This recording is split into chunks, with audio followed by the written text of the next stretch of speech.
Okay, good morning, good afternoon, good evening, wherever everybody is. Thank you for joining us today. The purpose for this quote workshop, informal workshop Q&A session is really, I mean, since COVID, the four of us haven't had any kind of really dedicated chance to talk about publishing autoethnographic books.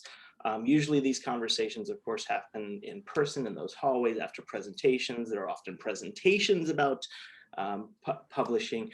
And so many of us, and even several folks on the call, I'm thinking of Andrew, Patricia, Ahmed, have done, we've moved online trying to engage the publishing world. So today, we all wanted to put together a very informal session on we have our primary editor at Routledge, Hannah Shakespeare.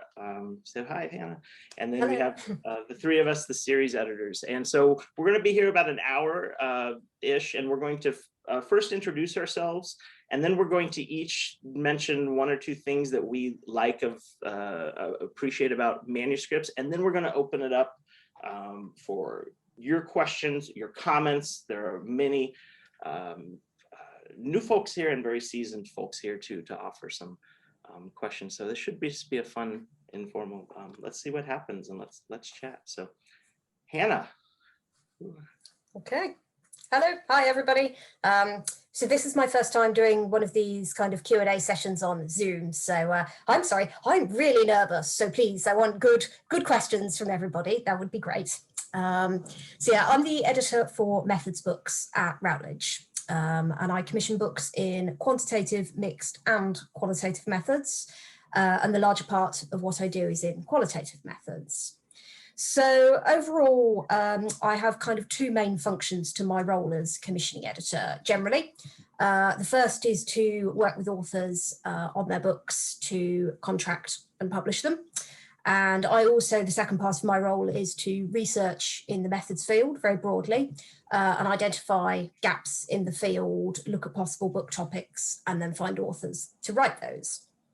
So more specifically here today, for the Writing Live series, really I am Tony, Carolyn and Art's person at Routledge. My role is really to provide anything and everything that they need to contract and publish new books in the series. So that can range from anything around discussion around new projects, supporting those projects through the publication process, talking to our series authors, both before they're under contract and as they're writing their books. And really, as I say, just anything they need, including all the admin side, making sure they get paid, very important, I think.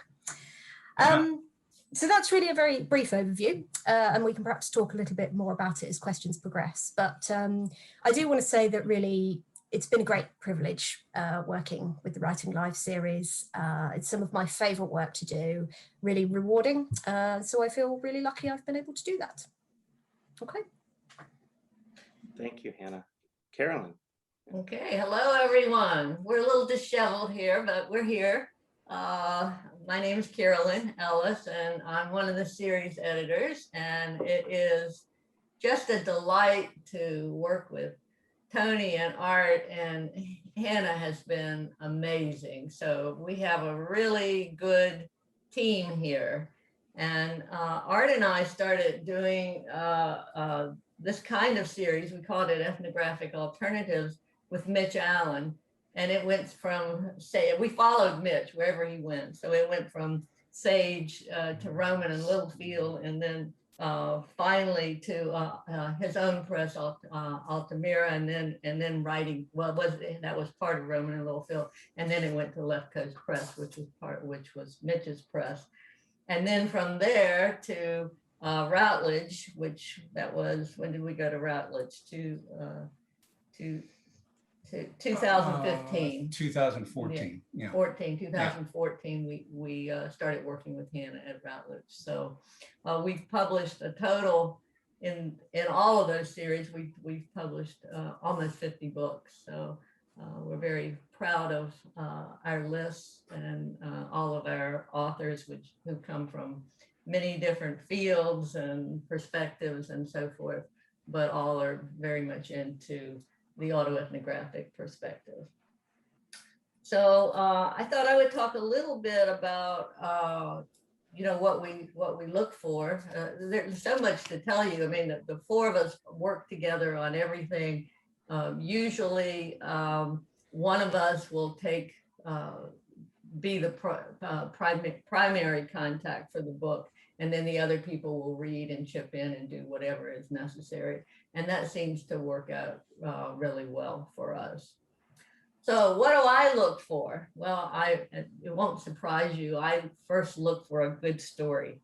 I want a story that engages me, that pulls me in, that makes me feel something, it opens up a world to me that perhaps that I don't know anything about, or makes me think differently about a world that I'm very much a part of. So that's the first thing for me. I want it to be well written. I want it to make me feel. I want it to help me understand something. And I like to think of, a light bulb goes off. It's like, wow, I hadn't thought about that, or isn't that neat? Or, oh, I'm so glad to be reading this, and this makes me think of something else. So I want my mind and my heart to be engaged in all of these books. For the most part, we also ask authors to be aware and connect to the literature and the ideas and concepts that are already out there, so that you're not writing in a vacuum. Sometimes that connection can be more implied in the story than in the actual inclusion of literature. But for the most part, we ask that you do some kind of literature review, but we don't want this like a dissertation literature review. We want it to be storied within the text, if at all possible. We also want the authors to connect to autoethnography as a perspective, as a method, as a way of life in their text. So I think, it's not that we don't move off of that at some points, but for the most part, those are the kinds of things that we are looking for. So there are all kinds of things I could say about markets and so forth, but I think I'll leave that for Art to talk about. Okay. Well, I'll just support some of the things that Carolyn said. What we are principally about in comparison to other series and other publishers is storytelling. So what we're looking for is a good story, accessible prose, which you might be surprised to find doesn't occur that often. We're looking for something new, fresh, not repetitive of what already exists out there in the literature. We are a commercial publisher. What does that mean? It means that we have to sell a certain number of books to at least break even, if not make a profit. So there has to be a market. And I think especially for young writers, figuring out where your project in particular fits into what is primarily university courses. We get a lot of proposals from people who are trying to break into some kind of trade market. They have big dreams, and there's nothing wrong with dreaming big. However, the trade market and the academic market very rarely mix. It just isn't that easy to speak to two audiences simultaneously. So I think especially in beginning to plan a book project, it's having an understanding of the audience that you're speaking to. To whom are you addressing? What courses? I mean, this is very practical stuff. What courses does your project address? And how do you address them?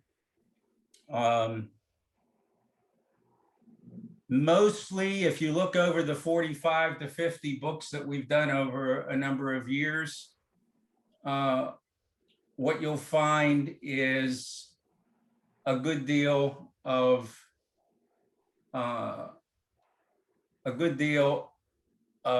writing that that is storytelling. And so I like to say, at least in beginning to think about evaluating a project, what is the trouble around which this story is told? Where are the scenes? What kind of dialogue and action and reflection is paramount to this particular project? And especially if it's autoethnography, I think in most cases, not all cases, but in most cases, it's a tale of two selves. The self that you were when you started this project, and the self that you are when you concluded the project. In other words, that somehow you were transformed by a crisis that is central to the story that you're telling. So there is a sense of transformation in the process that is being depicted in the story that you're telling. And finally, I would say, as a kind of global consideration, what you're doing mainly is showing what it feels like to be alive now, at this moment.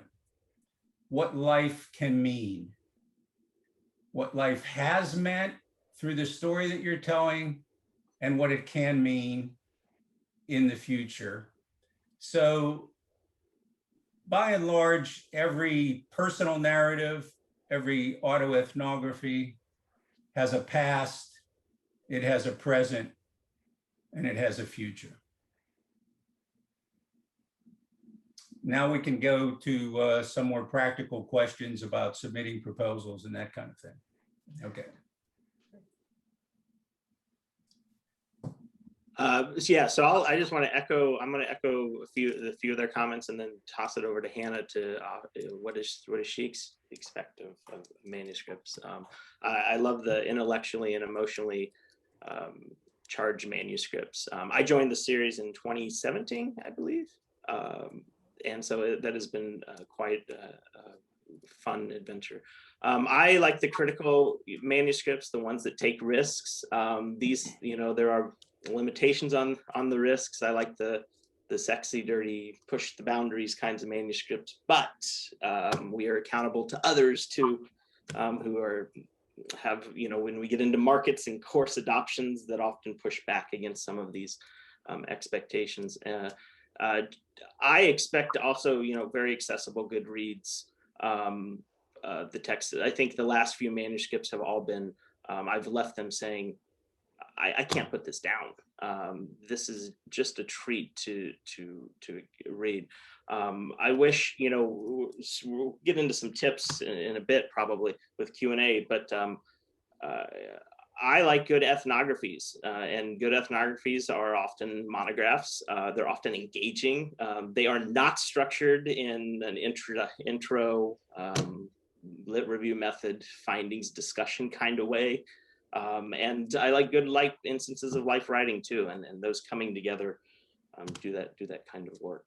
So those are a few of my initial thoughts, but then I'm going to throw it over to Hannah, and then let's open it up for some Q&A and see what folks have to say. So, Hannah. Okay, thank you, Tony. Yeah, I mean, to be honest, so Tony and Art and Carolyn have covered really a lot of my main points. So I think my next step is now to retire to Florida and let them just, carry on. But I actually do want to talk a little bit. I mean, we are mostly focusing on the series here. It might be helpful for me to say that I do publish a little bit of autoethnography outside of the Writing Live series.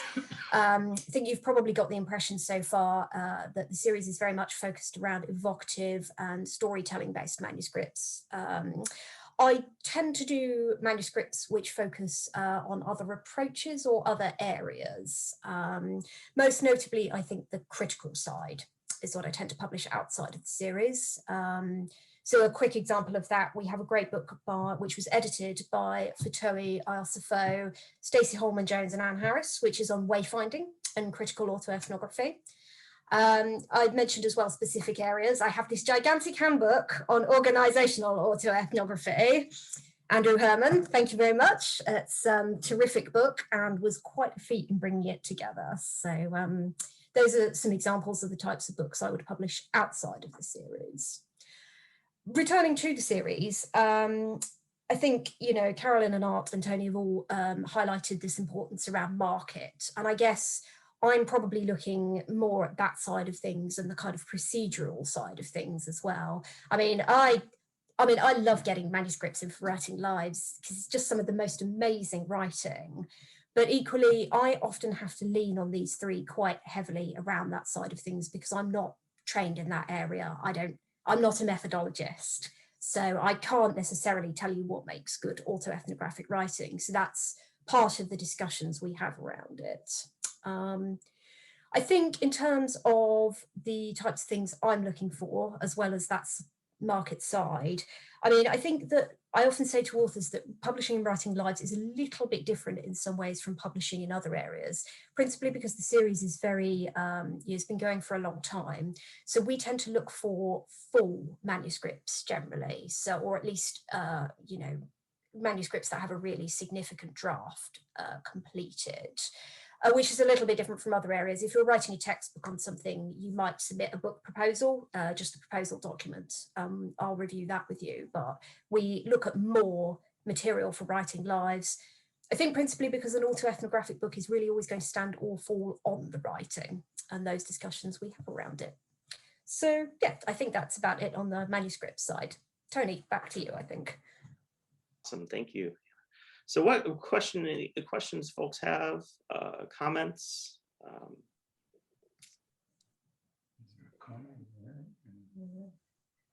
I could say a couple more things and go for it. Would yeah. Some questions, because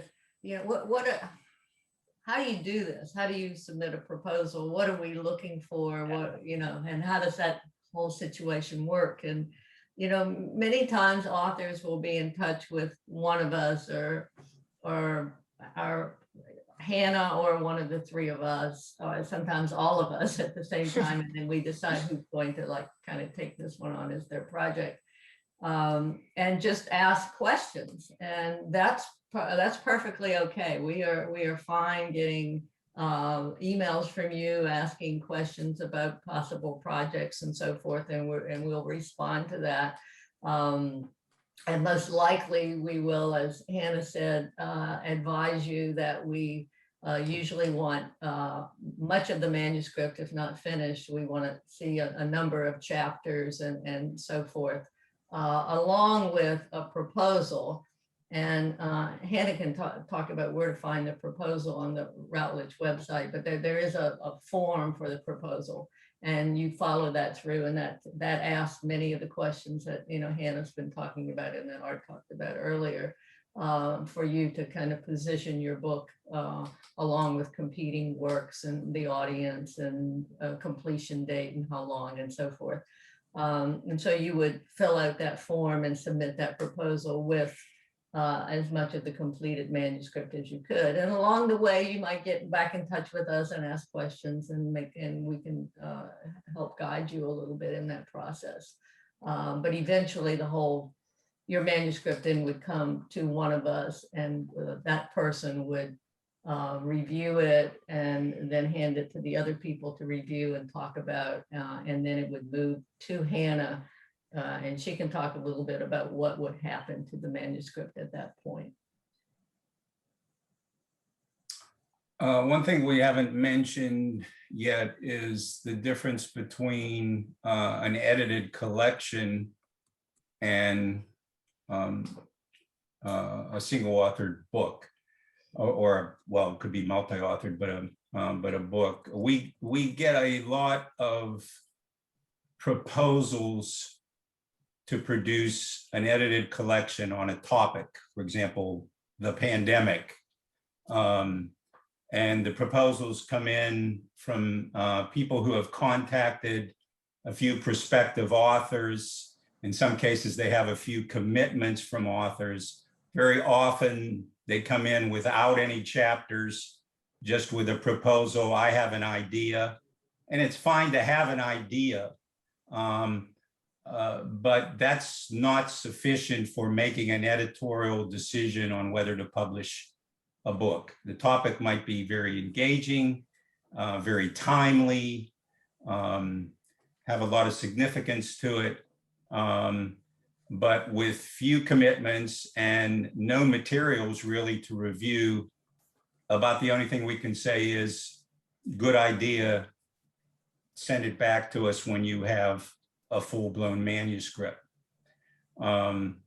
Also, the shelf life of an edited collection can be very short. It would have to be something out of the ordinary, and again, with a lot of commitments that have already been made, and a manuscript actually to review. We are a very review-centered operation. None of the books get contracts because we know you and like you, or because you have a big reputation, or wrote an award-winning dissertation. We review everything thoroughly that crosses our desks. And usually it's reviewed by one of the editors as well as an outside reviewer or other. And we are also open at the time that you submit a proposal to your suggestions about outside reviewers who you feel are capable of understanding and evaluating your project. So those are just a couple of things I wanted to add. We have a question from, is it Kayla? Oh.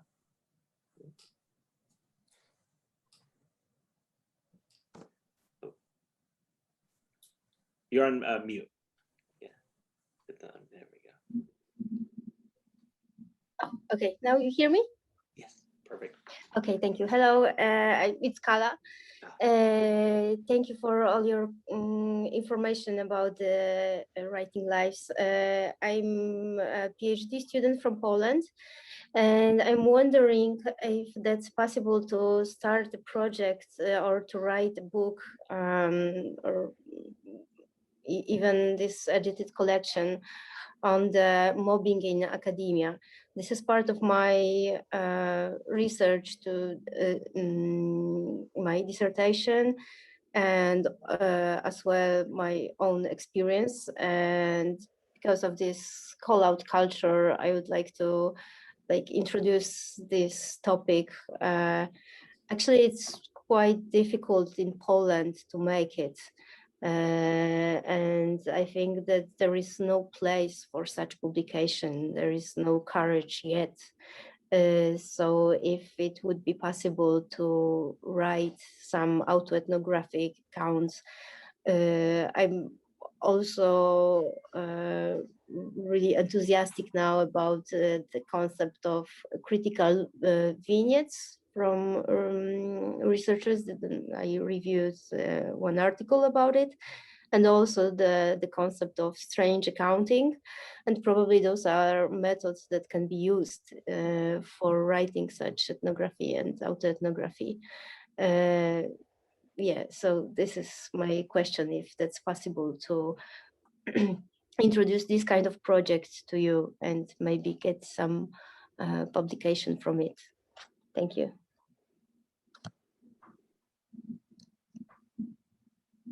Shall I, guys, shall I talk a little bit just about the process, and maybe you can comment a bit further on the topic?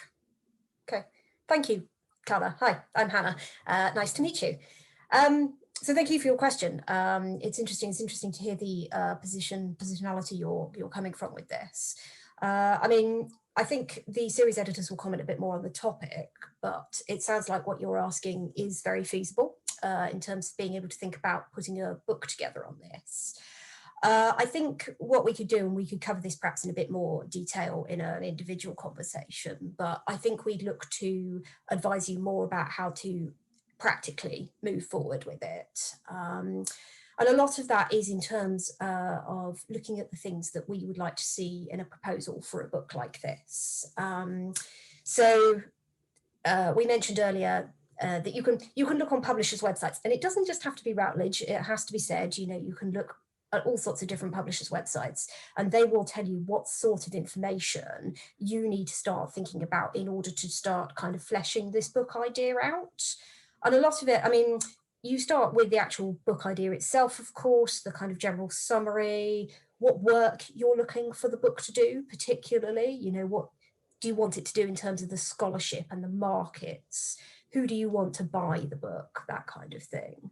And it'll also ask you for some related information, the proposal form, around competition. You know, are other people publishing books like this? If so, how is your book different? What's it doing? That kind of thing. So I feel I'm speaking in quite kind of general and contextual terms here, but that's maybe it. You're building your book into the context of the scholarship as well, and what's already out there in the field.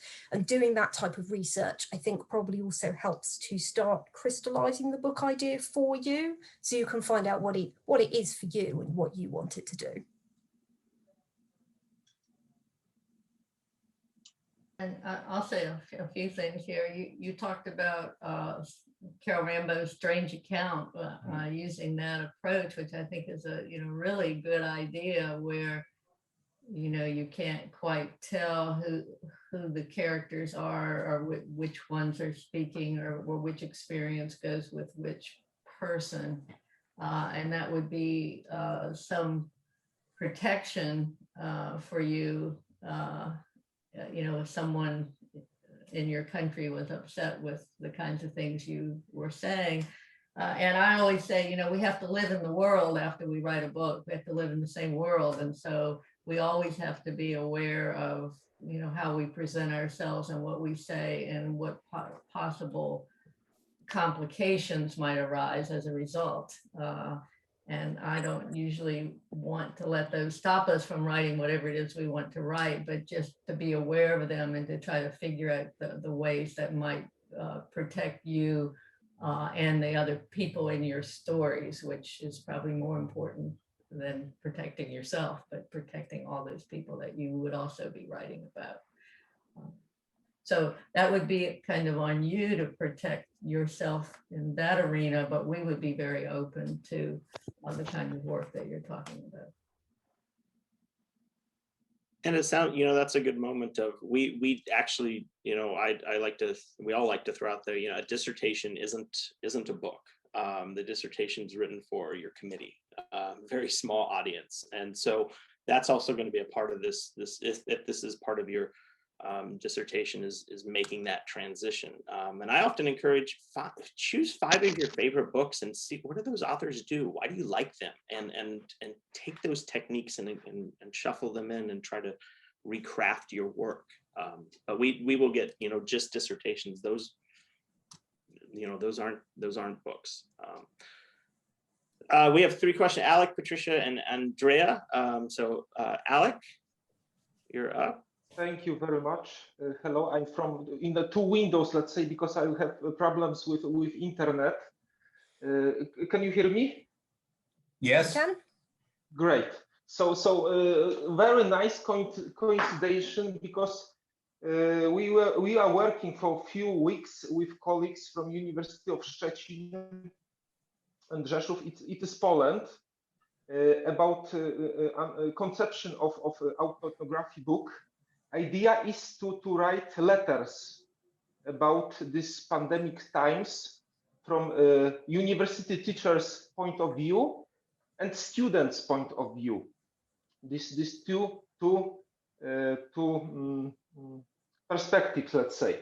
And to be honest, I understand what you, Arthur and Ellis, said about storytelling, language, etc. How important is language? But we in Poland we have a lot of problems with translation into English. Generally, our English, it's not so good from a literary point of view. So it's not hard to translate text, but it's hard to translate in the way that it's attractive from your perspective, I think. And it's not easy for us to find native speaker to correct and make it yes, attractive. So we, as I said, we are working in this. No, we lost him. For this on this proposal, and is it big or mistake if we send it piece of literature, of American literature? So it won't. I'm afraid that it won't sound in your ears as a rough material, attractive from this point of view. And one more thing, sorry, I couldn't. I would like to say to the Patricia Leavy, yes, that your book is in Poland. So thank you very much. It's a really great book. It helps me very much from sociological point of view. You are a really great author. So thank you very much. Hannah, I don't think that question's ever quite come up in this way before. I know there's a lot of interest in autoethnography in Poland. We've done workshops in Poland and had students from Poland come to study with us when we were still teaching.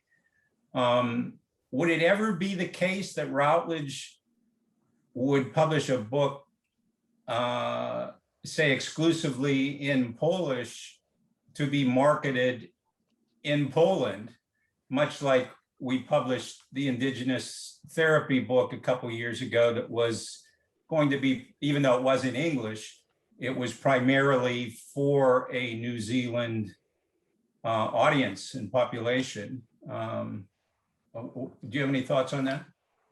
Sure. I mean, I think there's. Oh. Sorry, Alek. Our idea is to publish in English finally. Sorry. Yes. Yes. No, I think. Yeah. I think I kind of get the sense of it. I mean, so I think if we're talking specifically about publishing in English, you're right, Art, this question has not come up with the series that often, I don't think. I think the most practical way forward probably is there are services available to authors. So there are some through Routledge that started off with our journals team, in fact, to help authors who were not native English speakers to bring their papers to a standard that they, would be more comfortable to publishing in English. That has moved over to books now. And if you look again, as I say, at Routledge or at other publishers, there are often those type of services offered. I will say, of course, they do come with a cost. So I appreciate that that is sometimes an issue. You know, if there isn't funding available for it, that can be a difficulty. The book that Art's referring to, our book on collaborative and Indigenous mental health therapy, Art's right, that was published for it wasn't published for a specific market. We published it as a global market, but of course found that it had a very significant market in New Zealand. and the Australasia region, because it deals with Maori mental health therapies specifically. That, I think, is probably a slightly different prospect, just in the sense that there was not a language barrier around the editors and authors of the book being native English speakers. But I think it does go to show that we do look for regional opportunities. You know, if there is a book that, and again, we see a significant market in a particular country, then we may be able to look at things around pricing in that country, that kind of thing.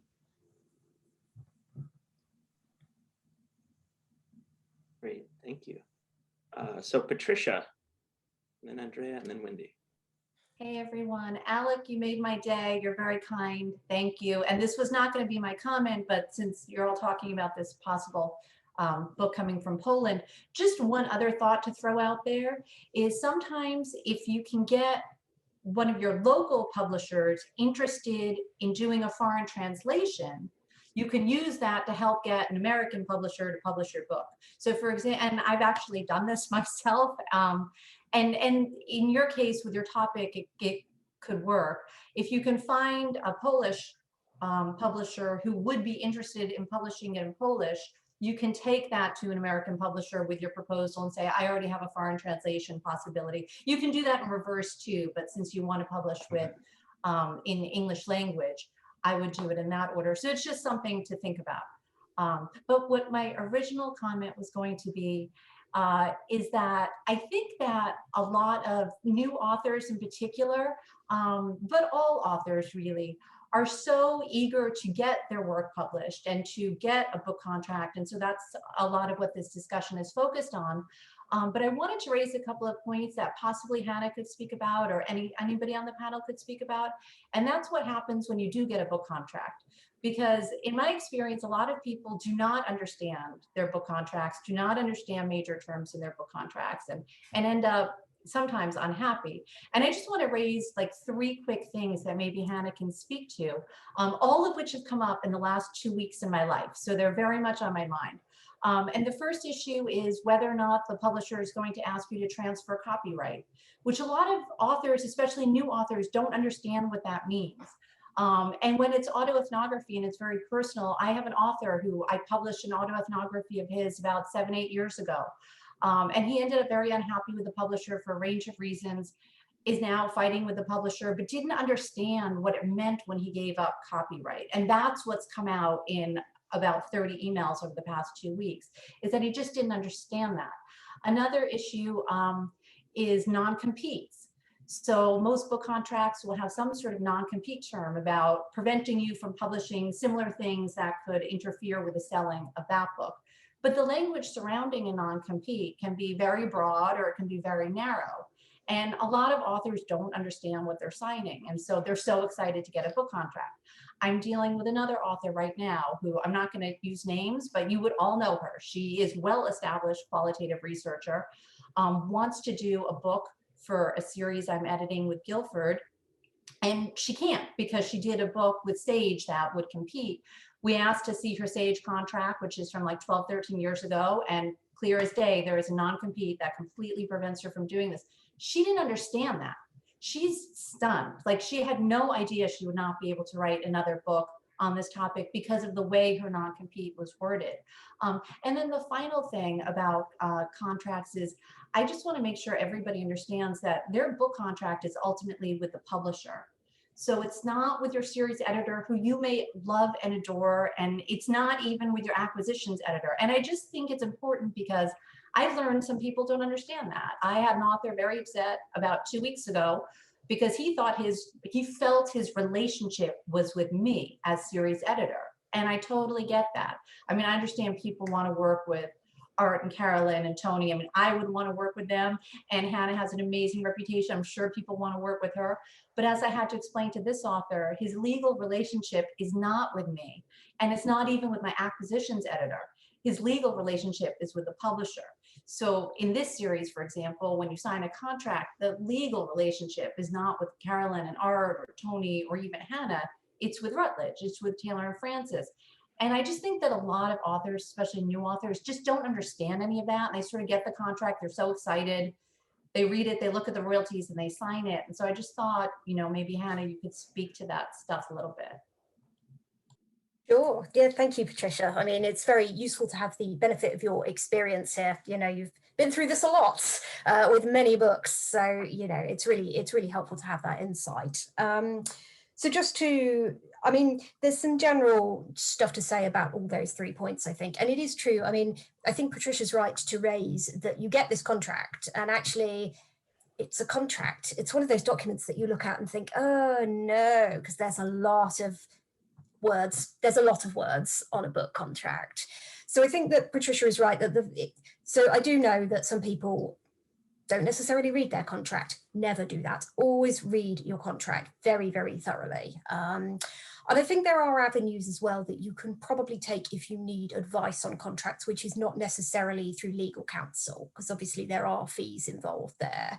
I have to say, I'm less sure about it in the States, but in the UK, we have things like the Society for Authors and Publishers. And actually, again, you can do general research on the internet, and there is quite a lot published. Obviously, you have to look at the reliability of the source, but there is a lot published on publishing contracts generally. Pay attention to whether that's academic or trade. So, the specific type of publishing, but there are resources that can help guide you through the broad terms of your contract. So to address Patricia's specific points, looking at copyright, I mean, again, this depends on the way the clause is worded, and there will be specific clauses related to these things. In fact, it's true that we've recently made a change at Routledge, and for US authors, so for a long time, we asked US authors to sign their copyright to us. And what that does mean is that you are effectively giving to the publisher your kind of artistic and intellectual rights in the book. We've changed this now. So the difference that you need to look at is between copyright and licensing. So if you keep your copyright, which happens automatically with, actually with all our contracts now, but used to be UK and not for the US, but it happens with all our contracts, you retain those artistic rights. That material is yours, and you have the right to be identified as the author or creator of that material. What you're giving to the publisher is what they call it a license to publish in this form. So it is to take your text and publish it substantively in that form as a book.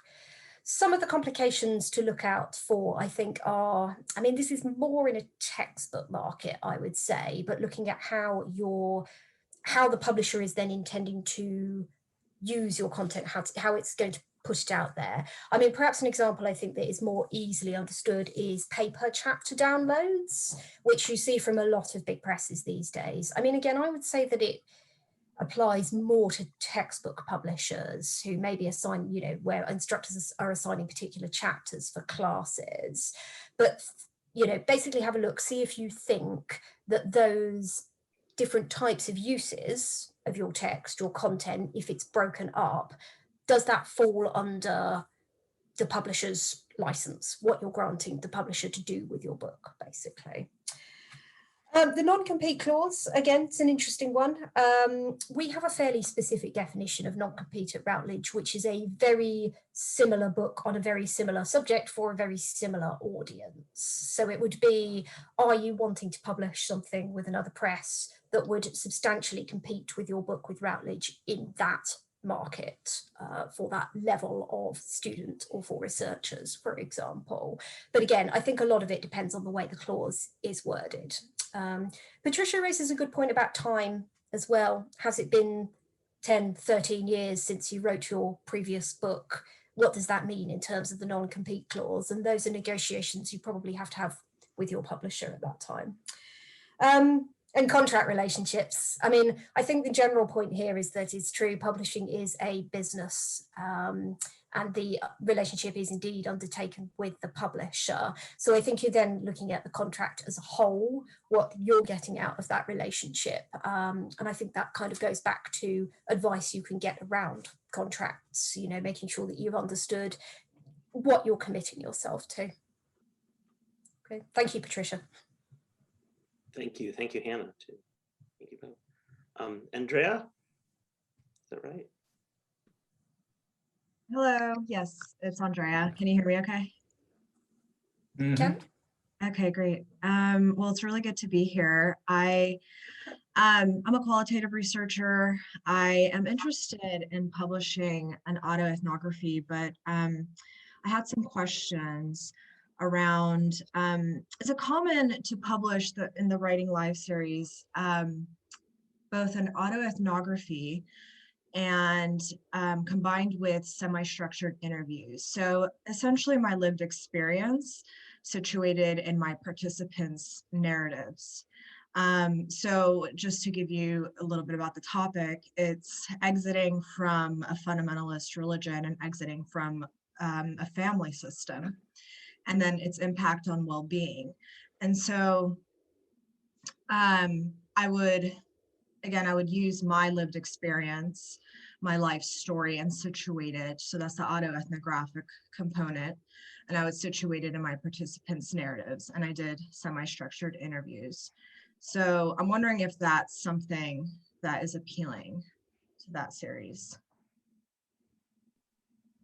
That combination in particular. Yes. Yeah, I find that very appealing, actually. And many of our students have done their dissertations that way, and some of them have become books. But I love that, positioning yourself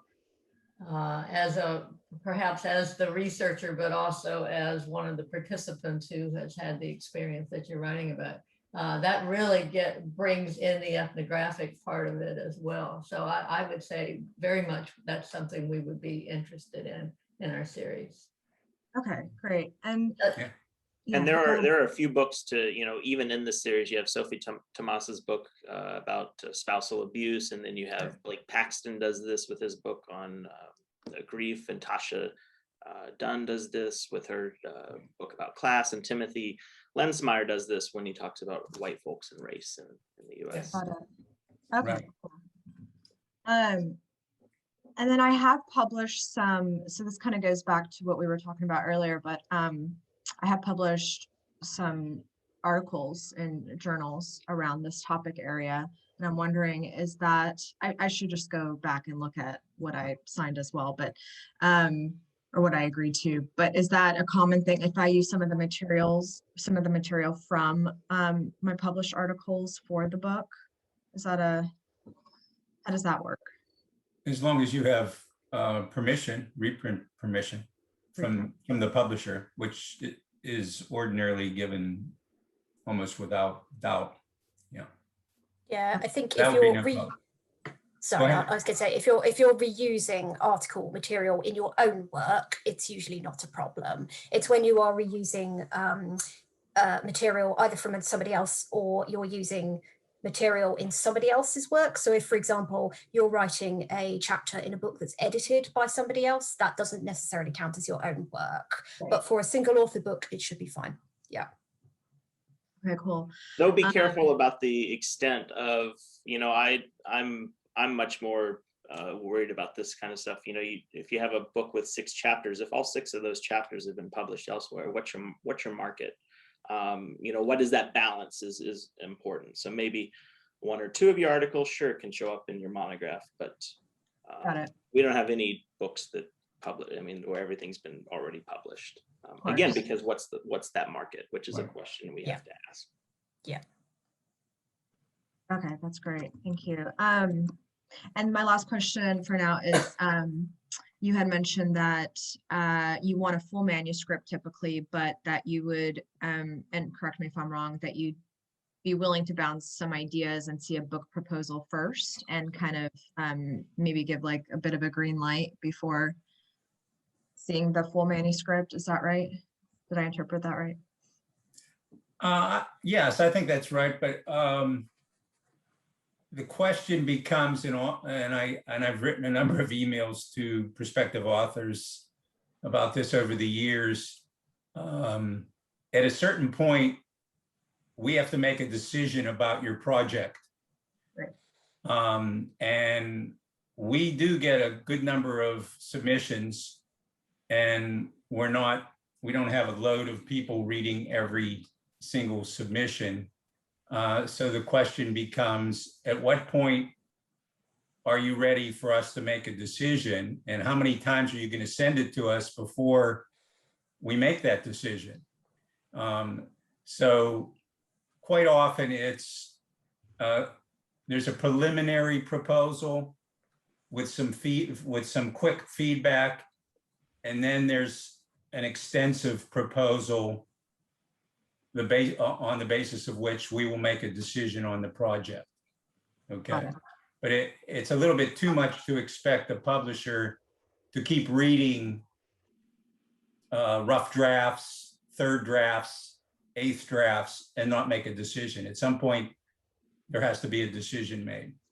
I don't know if that answers your question, but that's. It does. Yeah, that's definitely more concrete. Thank you. Okay.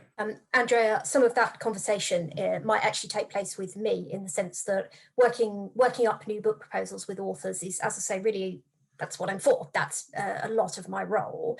So I'm quite used to looking at those initial proposals and kind of saying, yep, this looks good, or I'm not sure what you were trying to do here. Maybe this needs restructuring. One of the comments that always seems to come up is, why did you leave ethics until the end? That kind of thing. So, you know, those general conversations around developing proposals often happen with me before you really kind of get into the meat of putting the project together. And that's a very collaborative process as well, or at least it should be, certainly. Awesome. Okay. Thank you very much. Wendy, you're up. Hi, Wendy. Hi, it's good to be here with you all. I'm learning a lot. I'm pretty new to this, even though I've been showing up at a lot of meetings and things. I'm still learning and writing. My question is, Tony, you triggered this in me. You said, oh, you don't just send your dissertation in as a book proposal. How would you send your dissertation in if you thought, oh, maybe this could be a book? What would be the reasonable way to go about that? Oh, that's what I'm thinking of for me. That's what I can answer that. Okay. Hi, Wendy. Hi. We get that question a lot. And actually, so funnily enough, in preparation for this kind of workshop, I was doing my own research on this, and I tested my own theory, and I basically put turning your thesis into a book into Google, because, you know, I have to ask questions in very small words because I'm a publisher. So again, there's loads of stuff that can help you out there. Even from my own research, within the first 10 to 20 results, there was just loads of really helpful, very concise articles actually about what publishers are looking for. One of the top 10 was actually a blog by one of our senior publishers at Routledge, who wrote this really amazing LSE impact blog. And I thought, wow, that's, you know, much more sensible than I could ever tell anybody. Okay. There are lots, I mean, I won't go into detail here because those resources have loads of very practical tips. You can find them on publishers' websites as well. I have to admit, I'm also plagiarizing a bit from Mitch Allen, who worked with Carolyn and Art at Left Coast Press. And I've seen Mitch talk about this in presentations. And he always says, the thing is, for your dissertation, you started off with this really amazing idea. You know, you had lots of things, and your committee made you narrow it down and down and down and down and then down some more until you ended up here. And what you're looking for in a book is to take that and actually go back up to the broader themes, again, what you wanted to do within the literature in the field. So a lot of turning a thesis into a book is about returning to those ideas. And I actually think really it's a different thing. A book is going to be a different thing. It may have roots in your thesis and take some of those ideas, but actually it becomes a different product. So do take a look. I can guarantee you, if you put a very simple query into Google, it should return you lots of really good, really practical results about how to do that. And something that I've noticed about people who ask to read my dissertation is I say, and they're not people in academia, just for fun, I say, oh, okay, start at chapter 4. Don't 1 through 3, just ignore that. And then from chapter 4 on, they're like, oh, this is a really good book, because that's where the narrative is. That's where the story is. So that's almost what I wanted to do, is just forget chapter 1 through 3 and just do the narrative and maybe the analysis of that, or whatever we call, I don't call it analysis, but So that's not what you Wendy, would do. I love that. No, that's you. That is a great place to start, right, That's a Tony? great- That's a I great just- place. I'm just read a dissertation. I'm an external examiner on an autoethnographic dissertation next week. And I found myself, when I'm reading this, I got to chapter 4, the findings, and chapter 5, the discussion. And I'm saying, this is the seed for the book. That's the seed. Other stuff's going to come in. It's just how, but it's, you're thinking, that's profound what you just said. We tell That's very people to clear. read chapter 4. There's something going on there. That, Okay. Yeah. Yeah, that's the starting point, right, Tony? That's it. Turning a dissertation into a book. That's where you start. Carolyn, Thank Art, you. any? So helpful. Well, Tony, you published your dissertation as a book. How different was the dissertation from the book? Very, yeah. I flipped from satisfying my committee to trying to create a much more accessible and engaging text. I wanted to blow up my chapter 4 into that's the book, and then working everything out. All the other stuff, the stuff's still there, but it's there in different ways. But I had a different audience. I didn't have to worry about pleasing these 5 people. I had to worry about broader readership. And I looked at, books that I enjoy reading. Last year I read I've been really hot on this book, Ocean Vuong's On Earth We're Briefly Gorgeous. Not everybody's going to connect with this book, but this is a book that I left it saying, I want to write like Ocean. I want this to be my next work. And I'm using that as, that's not a dissertation. This is the furthest thing from a dissertation. And it's that kind of, those questions, but. Nice. Thank you. So helpful. Awesome. Great question. Dipak, we probably have time for 1 or 2 more questions. Dipak, is that right? Okay. Yeah. Hi, Tony. Thank you very much. Just the book. And so I'm thinking, I have an idea. I'm a PhD student at Warwick in my 2nd year, so I'm about to go and do field work. My research is on policing experience, or the experience of officers within the police, but my project idea is different, very different, in the sense that it's an idea with my mom. My mom is in her early or mid 70s, and she may not be around for very long, and her life has been incredibly interesting. And so my thought process is that of doing something with my mom. I have experience of doing autoethnography, or at least a small amount, in that I did an MPhil, and that was autoethnographic in the evocative style. And as I say, my mom's not going to be around forever. Perhaps, like, I don't know. I hate to say it because I don't want to put figures on this kind of relationship, but it won't be long.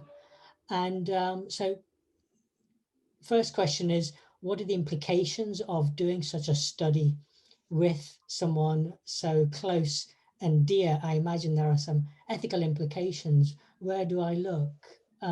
Secondly, time is of the essence, and I really want to do something with my mom, because I think that the story to be told and the value of the narrative and the relationship between my mom and our relationship, I mean, we're very close, but we also fight and bicker and we disagree.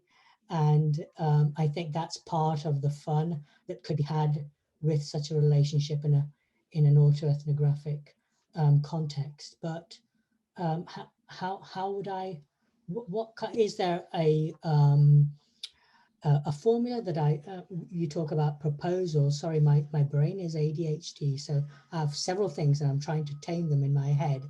So I'm sorry about if my speech is a little bit convoluted, but if there is a formula, a process of putting a book proposal together, where would I look, and what are the minefields that lay ahead of my mum and I as we seek to write a book together? As I say, my mum's time is of the essence, but she writes like there's no tomorrow. So she's already written, like, I don't know, 10,000 words or something.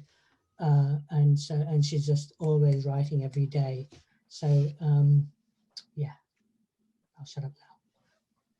Well, you've raised a lot of questions.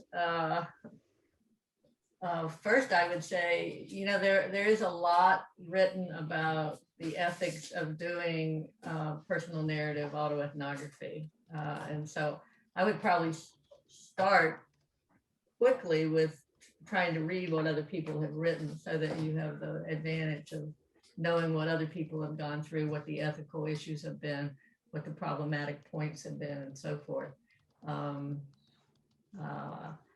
In evocative autoethnography, there's a whole chapter on ethics. And so you might start there, but a lot of other people have written about ethics as well. And then the second thing I would say, given the time element, is you need to get started and start recording conversations and, figuring out what the topics are and how you want to approach this, and really, getting her words down. Hopefully she'll be around to actually write her part of the chapter. But if not, you would at least have her words recorded. So that seems to me to be the main thing to do right now, rather than worrying about a proposal. That can all come later, because really you need to have a really good idea of what you're doing to write a proposal. And especially in the kind of project you're talking about, I don't think you'll know really what you're doing until you get engaged in it. And I see Art has a book he's going to talk about that I was thinking about as well. Well, first of all, I would say just start writing and immerse yourself in the project. I would say, as a 75-year-old, I would like to remind all of you that none of us are going to be around forever. And anything can happen, as we found out this past year and a half or whatever, to anybody at any time. So do the projects that mean something to you, that you're passionate about. Sounds like you're very passionate about this, and it should be a great project. There are two books that I've read recently that relate to what you're talking about, although they are not child-parent stories. One I found to be one of the most provocative books that I've read in recent years, by Irvin Yalom and Marilyn Yalom, A Matter of Life and Death. Matter of Death and Life. A Matter of Death and Life, I'm sorry. Yeah. Matter of Death and Life. He was 88 and his wife was 86 when they took on this project. She had terminal cancer. They had been married since they were 19 years old. And they alternate chapters in writing this story of her death. And she had assisted suicide. A really amazing story, amazing book, very courageous book. And then Arthur Kleinman's The Soul of Care. And one of the things about evocative autoethnography, as we practice it and talk about it, write about it, has to do a lot with relationships and connections. And this too, and Mark Freeman has just published a book also about his relationship with his mother that was in one of Patricia Leavy's series. These are amazing projects and are very much about love and caring and connection. And they aren't necessarily identified, even Marx isn't, he doesn't specifically identify it as autoethnography, though I do think that most of it would count as autoethnography. It would in my mind. But these are projects with time running out, which is a good way to, I guess, think about them. And you can learn a lot by reading those three books, all written by very experienced writers who are telling stories of connection and relationship and love in a time when anger predominates the world stage.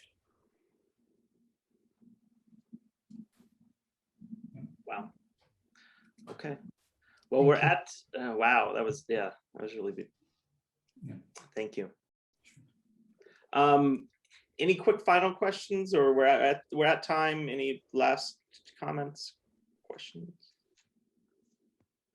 I just want to thank everybody for showing up and for such great questions. And I look forward to reading some of your proposals and projects and trying to be as helpful as possible to each of you. Andrea, what you? Oh, I just put in the chat. I don't know if I got an answer, but where do we find the submission portal for book proposals? Well, what I'm going to do, so I mentioned this earlier. I mean, you can look on publishers' websites, but there are always like 5 different forms, and it's never actually that clear which one you have to use, principally because publishers often put specific definitions on types of books. So for example, I might be using the term research monograph slightly differently to other people. What I'm going to do is put my email address in the chat. The fastest thing to do is to email me, and I can send you a form. That's hannah.shakespeare@t&f.co.uk. Great, thank you. In the end, they all ask for roughly the same information, but that's probably the easiest way to do that. Thank you. I have a Andrea? question, if I may, about the possibility of translating parts of Writing Lives into the journal, Polish journal magazine that we are doing now. With whom shall I contact, and is there such possibility at all to translate part of the books you've wrote? Thank you. Yes, we hope so. So what Routledge does, we don't work with individual translators. We work with other presses. So what we would need is a contact with a Polish press. And actually, there is a fairly robust rights and permissions page on our website. So I think it's under authors. Again, if you check the options and look at rights and permissions, we can recommend, that will recommend who to contact about rights licensing for the Polish language. Thank you. Thank you. All right. Thank you, everybody. This was great. Yes, yeah. Thank you all. This is being recorded. I'll post it on Facebook, or this will also be on the IANI webpage. But I want to thank everybody for being here today.